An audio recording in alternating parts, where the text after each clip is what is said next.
শুক্রবার 23শে জানুয়ারি নরসিংদী জেলার মাধবদী পৌরসভার মনোহরদী থানা এলাকায় জনক শাহজাহান খলিফা ভাড়াটিয়ার বসতবাড়ি হতে মুসাফির হত্যাকাণ্ডে ব্যবহৃত 2টি বিদেশি পিস্তল, 2টি ম্যাগাজিন, 12 রাউন্ড গুলি সহ হত্যাকাণ্ডে অংশগ্রহণকারী অন্যতম শুটার রহিমকে গ্রেপ্তার করা হয়।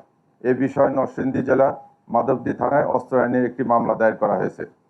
চাঁদাবাজদের আসলে কোনো দল নাই। আমরা প্রাথমিকভাবে ইয়ে করে দেখছি প্রায় 8-9টা গ্রুপ আছে ওখানে, বিভিন্ন নামে নামে তারা চাঁদা তোলে। এখন এই সিন্ডিকেটটা ভেঙে দেওয়ার আমরা চেষ্টা করতেছি। এটা উনি একজন এখন দেশের, আমরা প্রাথমিকভাবে যেটা জানছি যে উনি সম্ভবত দেশের বাইরে আছে, ওরাও এরকম কথাই বলছে উনি আন্ডারওয়ার্ল্ডের একজন আর কি, সন্ত্রাসী আর কি।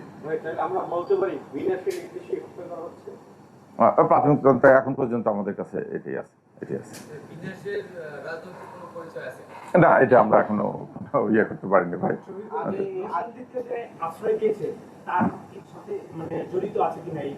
না, এটা তার জড়িত না। ওখানে একটা ভাড়াটে বাসায় তার পূর্ব পরিচিত সেখানে যে সে হচ্ছে, এটা সিম্পলি সে ওখানে সে জানেও না যে এই লোক করেছে।